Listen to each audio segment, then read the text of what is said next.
আসসালামু আলাইকুম। বাসায় বসে থাকতে থাকতে যদি বোরিং হয়ে যায় তাহলে আমরা হুটহাট করে চলে যাই ঘোরাঘুরি করার জন্য। কিন্তু এইবারে ঘুরতে যাওয়াটা একটু অন্যরকম ছিল, কারণ অনেক ঠান্ডা পড়তেছিল। আর ঠান্ডার কারণে এত পরিমাণে কাপড় চোপড় নিয়ে নিছি যেটা বলে বোঝানোর মতো না। আর এইটাকে ঠেলতে ঠেলতে আমরা নিচে নিয়ে আসলাম, আর এখানে আমরা একটু চা খেয়ে নিলাম কারণ প্রচুর পরিমাণে ঠান্ডা পড়তেছে। তারপর কোনো রকম কাউন্টারে চলে আসছি। আসার পর 1 ঘন্টা যাবত এখানে অপেক্ষা করতে হবে।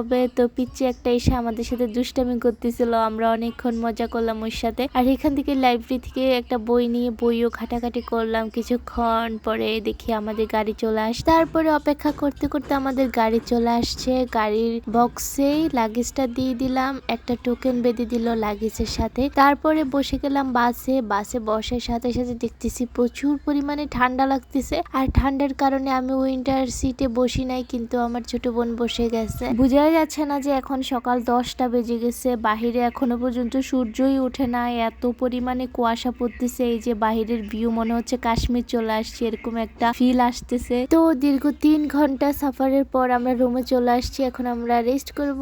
আজকের ভিডিওটা এই পর্যন্তই। টাটা।